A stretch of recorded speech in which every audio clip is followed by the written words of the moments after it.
Okay. Hopefully we are live right now. Now it says we are. Hey, welcome to Moto Talk with Steve and Kim. I'm Steve. That's Kim way over there. We got Skylar Blades with us today.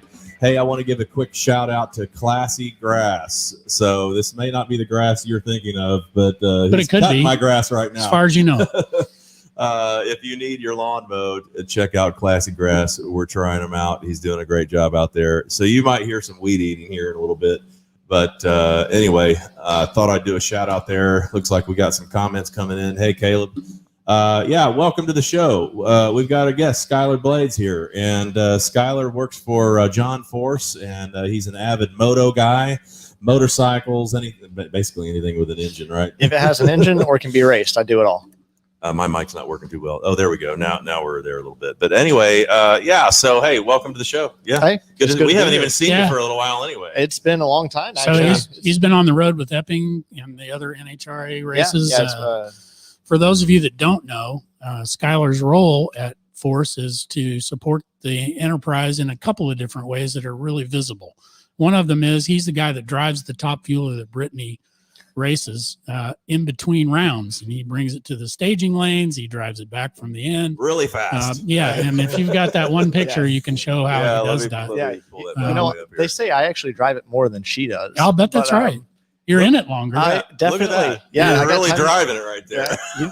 Hey, my hand's still on the wheel, so it's still legal. He's peeking. He's got to be peeking right there. So he's having that dream of what it feels like at 5 seconds.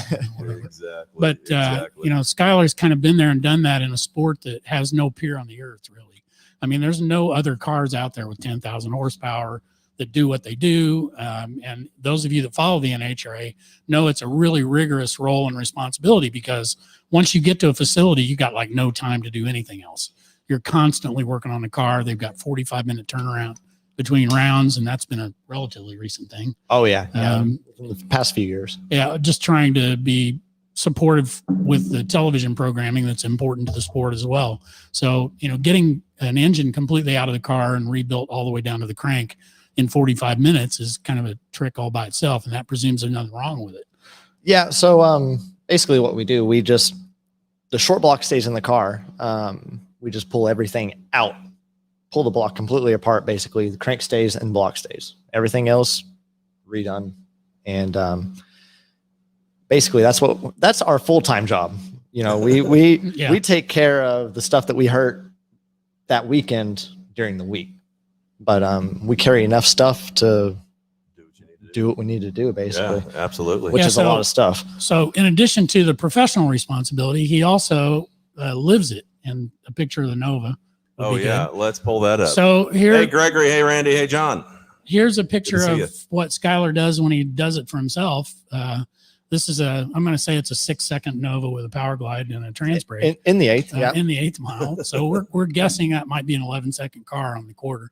But it's a real race car. It's not something that you drive to the local drive-in to show. Unfortunately. Yeah, I'm sure you'd like to. How long have you had this car? Okay, so this car actually, if you pull it up again, this car has been in my family since the early 90s.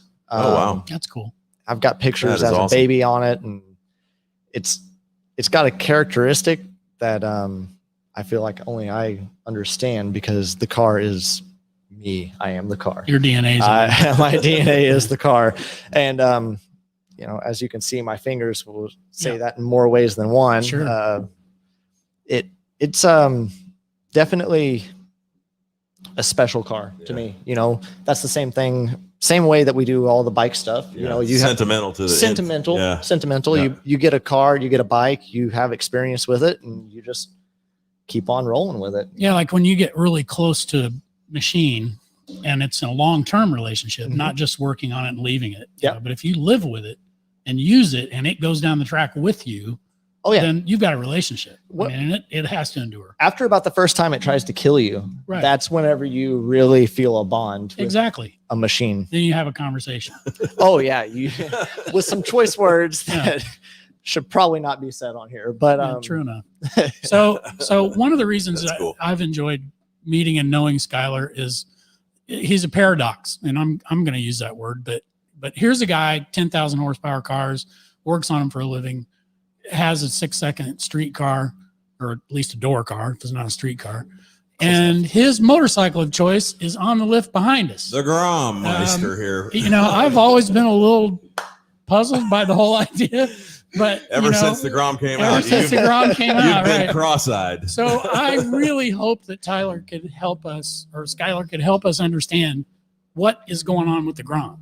Why? Help what him, made Skylar do that? help You know, bridge me to what WTF with the You know, I get asked that a lot. You know, a lot of the big bike guys will, you know, kind of bully you around a little bit, but deep down, they all know they want one of these things. Oh, of course they do.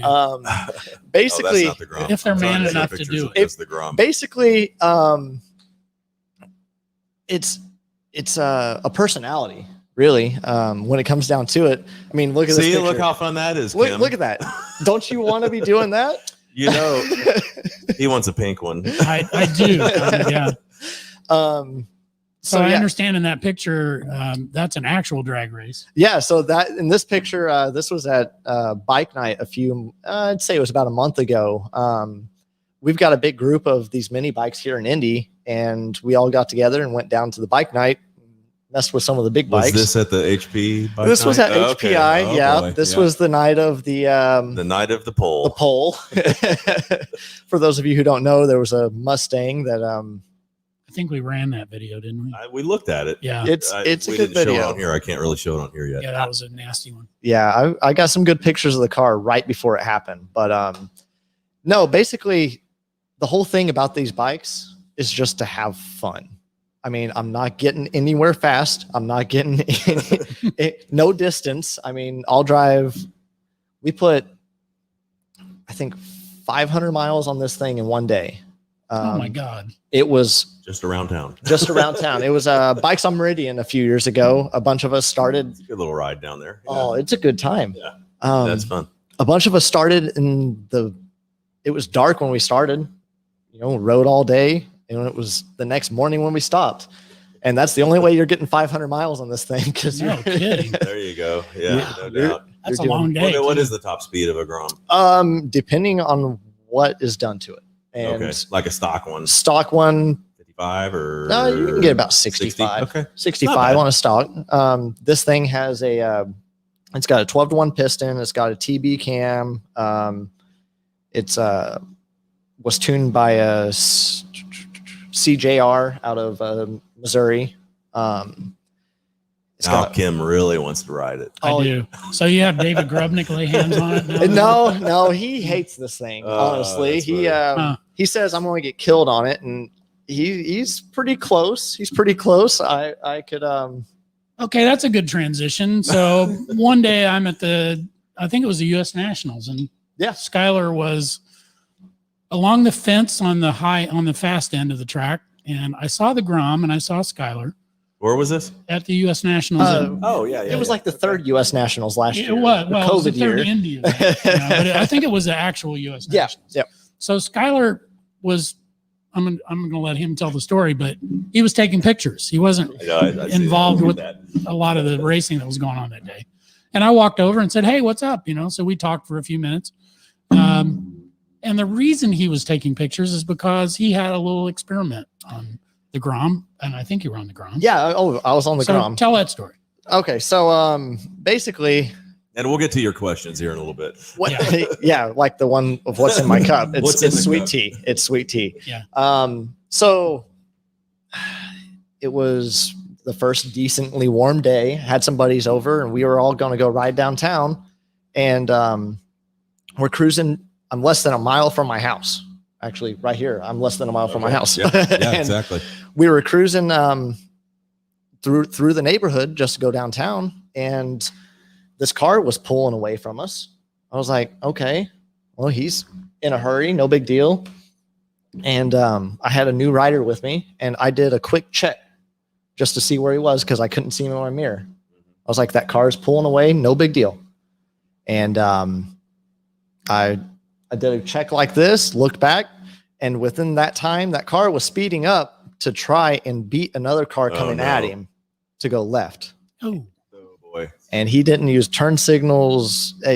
He did everything but screech the tires to stop. Oh, my. And I had just enough time to grab my brake, and all it did was turn on my brake light, because as soon as I touched it, went up over, I dented his B pillar, kind of an achievement of myself. With your body? With my head.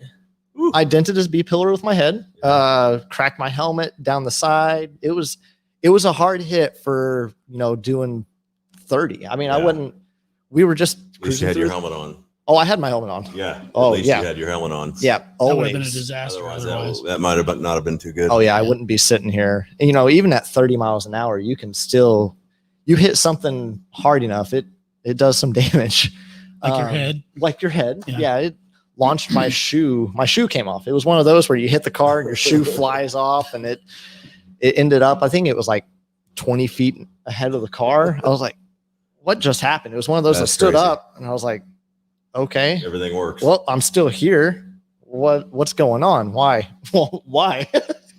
And the guy tried to drive off. People stopped him, and it was an ordeal from there. And then got into the police came, and it was a big ordeal. And I'm really glad I wore my helmet. Yes. And I kind of wish I wouldn't hit a car. Yeah. Well. But honestly, even from hitting it, it just reminded me that these things, no matter how small, how cute, they can still do some damage. Right. So when I saw you, I think you were in a walking cast.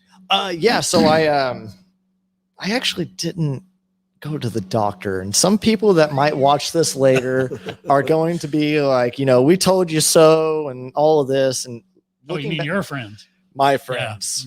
Yeah. People that were on me for months. Go to the doctor. You gone to the doctor yet? I'm like, no. Why would I do that? Yeah. And then finally you did. Yeah. Okay. Like a year later. Oh yeah.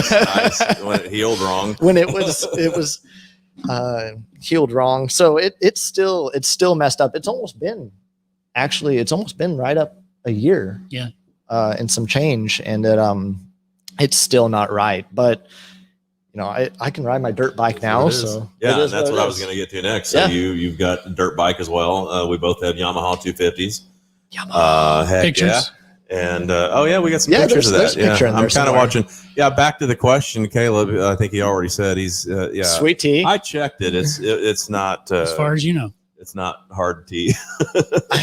That comes later. I do have a story about that though myself. I've got a story about hard lemonade because I'm not a drinker. Oh yeah, that's true. I think I've seen you drink the only 2 beers I've ever seen. Actually, mid-Ohio, I was out there and I stopped. This guy liked the Pook 250 that I was on, and he's like, "Hey, why don't you stop and look at my Pooks and blah blah blah, and here have a lemonade, have a water or whatever." So I grabbed this lemonade, and I'm drinking that sucker down. I've got about half gone, and I'm like, man, this thing's got a kick to some it. good lemonade, man. I'll tell you what. So then I look at it; it's a hard lemonade, and I was like, oh yeah, that makes sense. I have that water now. I already had half. I might as well down the rest of it. So anyway, let me get back to this picture we were going to show. Oh, is it this dirt bike? Yeah. So that is. Oh, there we go. That's my 2015 YZ250. I like the red, white, and blue. Yeah, that's good. It's got red, white, and black. The scheme is definitely Honda. It's Honda. Yeah. When I first looked at the bike, I was like, oh, that's a Honda. I was like, Honda, y'all. It's a Yamaha Honda. I just actually got into dirt biking not too long ago. Actually, the year I had my crash on the Grom. Was my first year on a dirt bike. Raced quads back in the day, Okay, I remember hearing about that. And then I remember seeing you post some videos about the dirt bikes, and I was like, oh, we got to get together sometime. Yeah. I raced quads for quite some time, a few years, and found out that was probably more dangerous than dirt bikes. And from there went into sprint cars, and the racing saga continues. Yep. Sprint car is a different animal. That's a lot of fun. Yeah. That is some of the most fun that I think you can ever have behind a wheel. I agree. Honestly, it takes all sorts of demeanors and puts them all into one. The only thing that probably rivals sprint cars is stage rally drivers, in my eyes. Yeah, I've never done that, but I I've done haven't- sprint cars. I haven't done that yet. Yeah. I want to though. Back to the small bike though, when you were talking about how a small bike, even though it's cute and nice and doesn't go very fast, you can still get hurt on it. If you almost any motocross track you go to and you talk to the owner or of the property or anything, he will say that more men get hurt on the pit bikes than anything else. Hold on. Right we there, got a picture right here. Yeah, everybody's Yeah, seen it was- that. Yeah, Okay. more let's people get hurt on those bring than that picture back anything. up. it's because Steve tried to kill Keith by shoving him over the berm. Yeah. Anyway, so let's roll through a few more. I think So we that see picture another right dirt bike above the picture. dirt bike, the one where he's There's another dirt bike picture. Yeah, that was actually out in Arizona last year. I took a trip out to Vegas Yeah, that to one. see my cousin, and we went and did some desert GP stuff. There we go. We're getting some air there. Yeah, I mean it's. I'm definitely coming along. yeah. So that's like when I see that picture, there's a rider on the left and a rider on the right. This is you on the right, Yeah, and correct. you have the right posture. You're over the tank. You're on your haunches. You're in an athletic position. You got your elbows bent.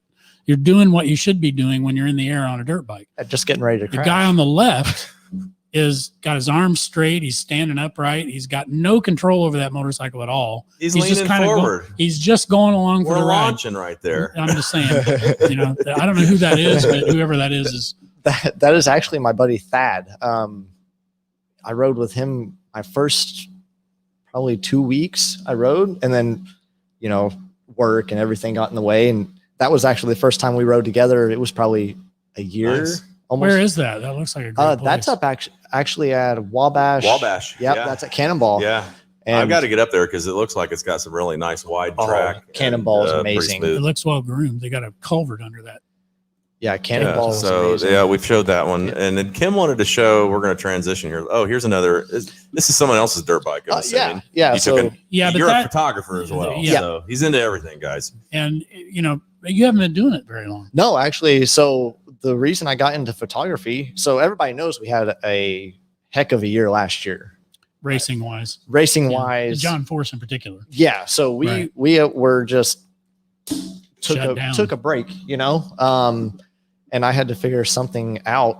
So I'd have always Yeah, taken there you pictures go. with my phone, and with my leg being messed up, I was like, well, I got to figure something out, something to do, something to pass the time. So I went and bought a used Canon camera Decent and camera and started taking some nice photos. started taking photos, and from there it just progressed. And So you must have. I've seen a lot of them, but there must be some central place where people could go look at your work. yeah, so actually right now it's currently my Instagram. I'm trying to build a Facebook page and build another dedicated Instagram, but with what we do for work, So what is your? I don't have a way to pull it up and put it's, it on there. But what is your Instagram? it's at Blades of Glory 11, and there's Okay. an underscore in between all of them. No spaces.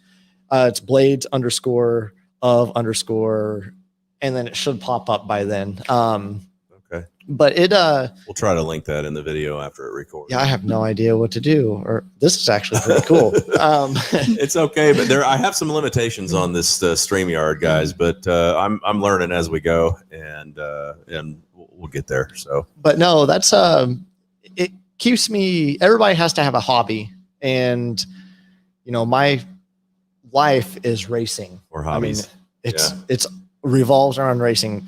Even from racing my own cars, people are like, that's a Mhm. hobby. I'm like, no, that's what keeps me going.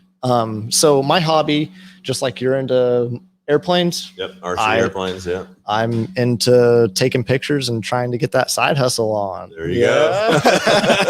Get this. That's going to be your retirement. Well, but Yeah. not everybody.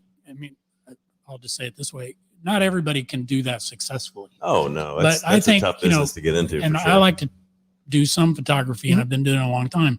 But you started from scratch and were immediately creative. Yeah, so I just basically looked online or went through a bunch of magazines and was like, oh, I like this angle. I like the way this looks. And then once I started taking pictures, I always took some pictures off my phone and they turned out all right.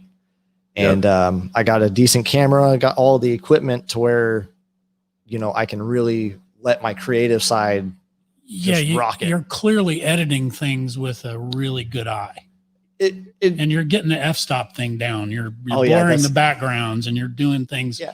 photographers don't do unless they're really serious. I mean, that's kind of my fallback. Everybody has to have a fallback. So I decided, let's get serious in this, get something rolling. And now I'm head over heels for it. It keeps me busy, keeps me honest, really. So there was a guy, I don't remember where I saw this. I think it was on some Netflix thing about racing exotic cars. Have you seen that Netflix thing, the fastest car in the country or something? I've heard about it. People have a bunch of home builts, and they race like 5 home built cars against a Lamborghini or something. Lamborghini. I love that. So in that thing, there's a young man who brought his Lamborghini. It was borrowed, but he's a photographer, and he'd only been doing it 3 or 4 years. I actually watched. So you know which one I'm talking about. So he was super creative, but it took him to Dubai and Saudi Arabia and other places all over the earth where people have exotic cars.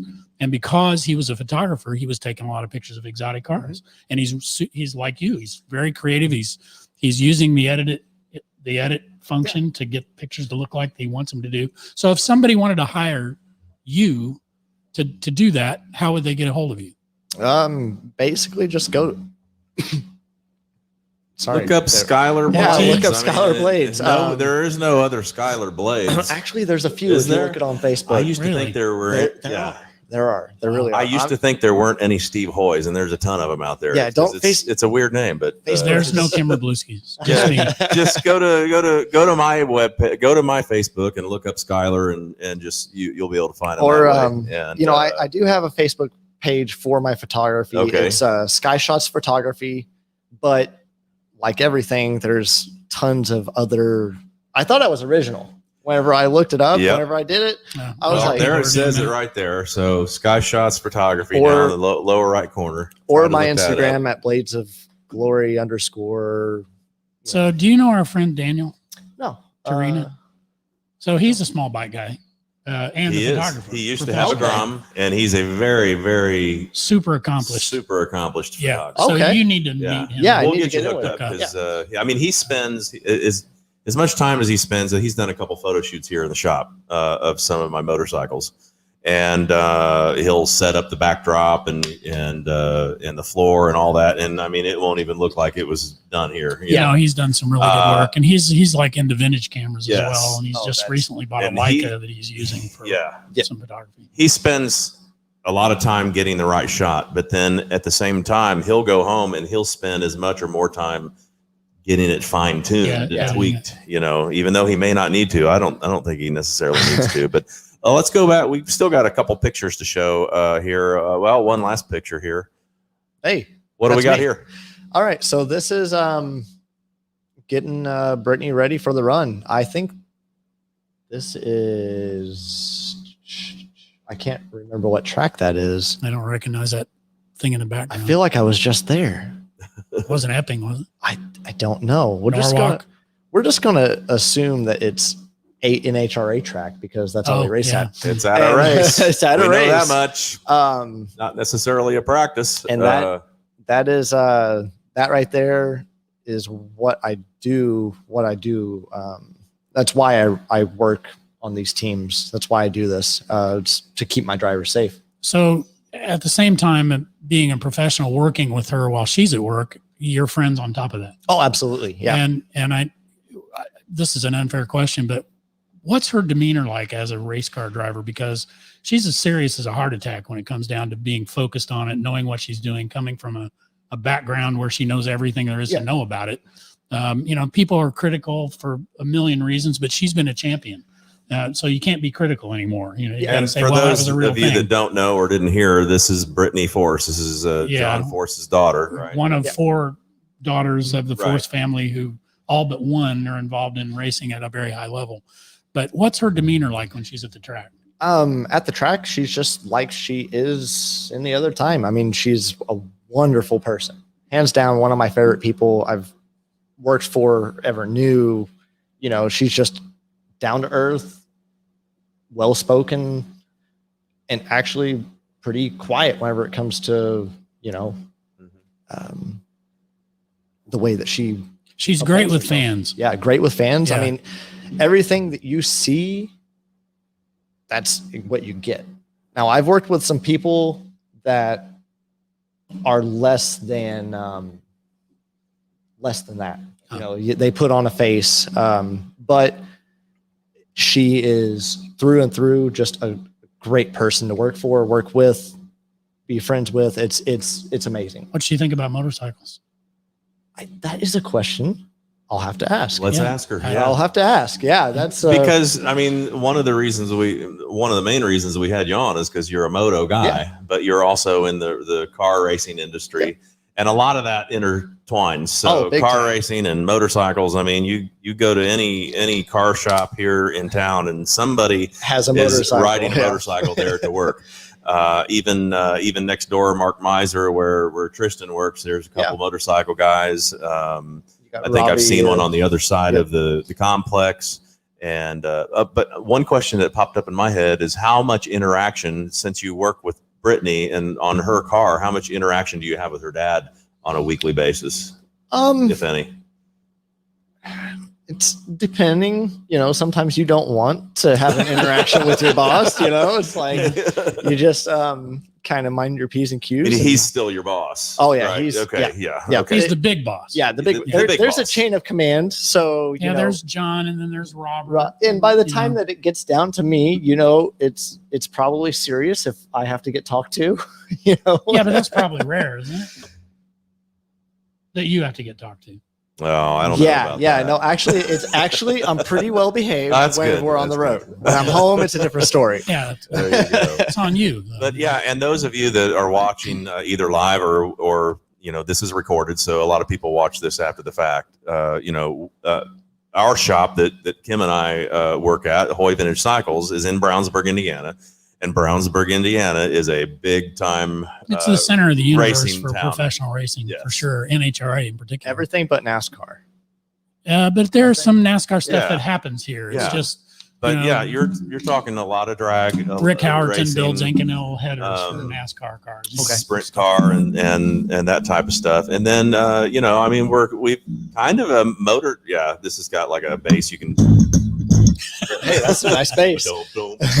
Anyway, we've got and we've got a lot of motorcycle following. Even when I got into the vintage motorcycles about 10, 15 years ago, a lot of people that I met that were really into vintage motorcycles right here in Brownsburg. Yeah, and we've had a fair number of NHRA professionals come into our shop for help with something. You know, and in fact, we've got a guy that used to be at the end of our building complex who now is working out of his house, and he'll bring us restored. Oh, that's right. You know, old race car stuff, front engine fuel cars and stuff. Right. I need to talk to him. I'll take you over. Yeah. Take me over there. He's doing some work for me right now in a car. Yeah. Okay. So we have a reason to go. At so Waterman's we'll for a long time. Just let me know when you want to do it. Yeah, because you need to. He was Waterman's for a while. Yeah. Yeah, because we're talking about Sean. Yeah. Yeah. Okay. I think you know him. I know the name. Sean Dill. I know the name. Yep. Deal. Yeah. Because on the side, you know, aside from racing my own stuff, working on top fuel cars. Go back to that. We got to go back to that. Continuing to. Oh, you want to go back to this one? Yeah, we're going to go to that one. But okay. You can. Yeah, but aside from you know, all the stuff that I do, we also have a drag racing team that we started. Just a bunch of people that work on these cars. We all got together. I had a car. We started our own little drag racing team. Nothing big. It's recreational, mostly. Just bracket racing. You know, it's going to be a nostalgia, a rear engine nostalgia car. Bottom dollar racing. If you have your Facebook pulled up, look up BDR or bottom dollar racing. And you can take a look at the car because I completely spaced getting a picture of it. That's all right. Well, it's good to know. Something else we can explore. Yeah. But here is something that is also yours as well, correct? Actually, or is it? It was. It was. Okay. So this was actually what brought me to knowing these guys. This was a 78 CB 550 cafe bike. It had been all cut up and it was a with a Dyna S. Yeah, that motorcycle. That motorcycle is the poster child for a 500. It is, isn't bike. it? You know, especially if it's been hacked up. That was. We're good. I was like, what are you Yeah, doing? they don't even see that. Looking It's for the just weather. a stupid The weather function it is on my hot. Yeah. As soon as Windows, I'll switch back to us here. But as soon as my Windows updated, all of a sudden it adds this foo-foo button down in the Mine lower does it corner, too. and it pops up all the time. But the viewers do not see it. So Okay, well, in case you didn't know, today it is hot. The Damn computer, the computer just. there we go. So we're running out of runway. Yep. Yeah. Yep. We're at the end. And I mean, it doesn't have to be, but we're at the end. Yeah, and I want to thank Skylar for taking the time to come over. I mean, we had a plan to have him over here earlier, but he had some other things going on. Yep. So he did take the time to follow up, and I'm sure you guys are glad he did, because it's a really fascinating situation with the things that he's involved with, and we hope he stays in one piece on the Grom regardless of its performance envelope. Well, now we're going to go dirt biking. So Yeah, we're going Monday. And then it's Andre's Andre's MX, MX. Shelbyville. Yeah, take a look. So yeah, Be there, I've be been square. meaning to do a little shout out about that. So Andre's MX is over in Shelbyville. Andre and Red both live on this property, and they built a small kind of a home motocross track. It's kind of a single lane with double lane berms. Literally a home motor, like you're literally racing is. around their house. Around their house, and it's actually cool. It's cool. It's better than your average home motocross Yeah, track. it's well kept, well maintained. Everybody's nice. Anyway, look it up. So Andre's MX, and then big thanks to Skylar for dropping by. And I keep forgetting you live like right next door in the next subdivision over. Yeah, so I could have walked over here. we'll have to get together sometime. We're going to do that Monday. So hey, everybody, thanks for tuning in. And we have a tech tip. wait, we got tech tip. So here's tech my tip coming here's my up right tech here tip. with Kim. If you've ever bought an old used motorcycle, you've probably seen somewhere around the key where it goes, the paint's all chipped off the frame or off of the side cover or whatever. And this applies to anything that you stick a key in. Some modern bikes don't have it, but every vintage bike does. So here's a solution that I've used, and you should use it too. It's just taking a piece of tubing that you have laying around for fuel or whatever and putting it on the key that's not in the ignition. So in this case, I've got 2 extra keys on my BMW fob, and everything else on here is plastic. So when you stick the key in, this plastic and the rubber off of the thing that slipped onto the key is the only thing touching the motorcycle. So Kim's keeps key them tearing it up. tubes. Kim's key Key tubes. tubes. I might have to go live with It's that. going on sale next week. Yeah. Going on sale next week. $9.95 a piece. $3.99. Yeah. We'll have some kind of weird special. $10.99 for 3. I don't know. Whatever. We'll see you guys later. Thanks for tuning in. Have a good one.